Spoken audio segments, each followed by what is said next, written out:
Hi guys, माझं नाव अक्षय आणि welcome back to what's my review. So आजच्या व्हिडिओमध्ये संसारा नावाच्या मराठी फिल्मचा रिव्ह्यू करणार आहे. सो प्लीज व्हिडिओ शेवटपर्यंत बघा आणि चॅनलला सबस्क्राईब करा. आता संसारा नावाची मराठी फिल्म अराउंड 2 तासाची आणि मराठीतली पहिली क्रिएचर बेस्ड फिल्म आहे आणि फिल्मची स्टोरी लाईन भानवी सूर्यवंशी नावाच्या कॅरेक्टर बद्दल आहे. भानवी नावाचा कॅरेक्टर प्रोफेशन वाईज एक प्रोफेसर आणि रिसेंटली ती तिच्या हस्बंड सोबत गोव्याला शिफ्ट झाली आहे, पण इकडे येऊन ती विचित्र गोष्टी एक्सपिरियन्स करू लागते. या फिल्मचा ओव्हरऑल कॉन्सेप्ट आपली इंडियन मायथॉलॉजीशी कनेक्टेड आहे. देव, असुर, जन्म आणि मृत्यू अशा बऱ्याच गोष्टी या फिल्ममध्ये एक्सप्लेन आणि शोकेस केले, जे मला बघायला खूप आवडलं आणि म्हणून या फिल्मचा कॉन्टेंट मला इनोव्हेटिव्ह वाटला. ऑन पेपर या फिल्मचा नरेशन इतका स्ट्रॉंग आणि कन्व्हिन्सिंग आहे की कोणी या प्रोजेक्टला ग्रीन सिग्नल देईल. पुढे या फिल्मचा अजून एक प्लस पॉईंट म्हणजे सायली संजीची acting performance which is brilliant and bang on. तिने एकटीने हा चित्रपट चालवलाय आणि तिच्यामुळे हा चित्रपट मी शेवटपर्यंत बघितलाय. सायली संजीव आणि ऋषी सक्सेना या दोघांची ऑन स्क्रीन पॅरिंग बऱ्याच वर्षानंतर पाहायला मिळाली आणि फिल्म मध्ये सुद्धा दोघांची केमिस्ट्री चांगली आहे. फक्त दोघांचे कॅरेक्टर्स या फिल्म मध्ये थोडे डार्क आहे. पुढे या फिल्म मध्ये पुष्कर श्रोत्री आणि नंदिता पैकी दोघांनी हस्बंड अँड वाईफचा कॅरेक्टर प्ले केला आहे आणि दोघांची परफॉर्मन्स मला ठीकठाक वाटली.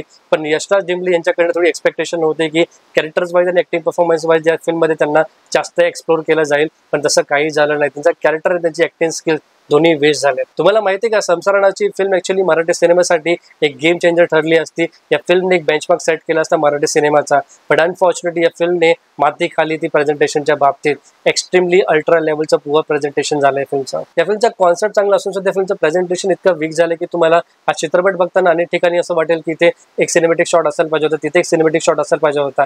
लिटरली या फिल्मने खूप डिसअपॉइंट केलंय. या पूर्ण 2 तासाच्या फिल्म मध्ये फक्त हा एक असा पर्टिक्युलर शॉट आहे जो मला सिनेमॅटिकली चांगलं वाटलं, बट बाकी ठिकाणी फिल्मचा direction, cinematography, production quality, colour grading extremely poor. In fact हा चित्रपट थिएटरमध्ये बघताना मला असं वाटत होतं की जर या फिल्मची ट्रीटमेंट सुद्धा मुंजी आणि तुंबट सारख्या सिनेमांसारखी झाली असती तर या सिनेमाचं नाव सुद्धा सगळ्यांच्या तोंडावरती असलं असतं. या फिल्मच्या फर्स्ट हाफ मध्ये ड्रामा आणि कॅरेक्टरचा चांगला बिल्टअप तर केला, पण सेकंड हाफ मध्ये जशी या क्रिएचरची एंट्री होते आणि ज्या प्रकारे त्याला प्रेझेंट केलंय, त्याचा ग्राफिक्स, त्याचा VFX इतकं घाण होतं की थिएटरमध्ये बसलेला प्रत्येक व्यक्ती त्याच्यावरती हसत होता. सिनेमॅटिक एक्सपिरियन्सच्या पॉईंट ऑफ फिल्मच्या क्लायमॅक्स मध्ये लास्ट 30 to 40 मिनिट ऍक्च्युअली फिल्मची सर्वात मोठी हायलाइट पॉईंट असायला पाहिजे होती, बट तोच पर्टिक्युलर सिक्वेन्स या फिल्मचा सर्वात मोठा स्पॉइलर मुवमेंट बनून राहिला. खरं सांगते, फिल्मच्या पोस्ट प्रोडक्शन टीमने इतकं खराब काम केलं. त्यांनी केलेल्या चुका थिएटरमध्ये बसलेल्या ऑडियन्सला दिसत होते, पण त्यांना कसे दिसले नाही हेच कळत नाही. ऍटलीस्ट इंटरव्हल पर्यंत मी या फिल्मला आउट ऑफ 5 त्यांची रेटिंग देणार होतो, पण क्लायमॅक्स मध्ये जे काही गोष्टी मी पाहिल्यात ना, ते बघून मी आता या फिल्मला आउट ऑफ 5 फक्त 2ची रेटिंग देणार.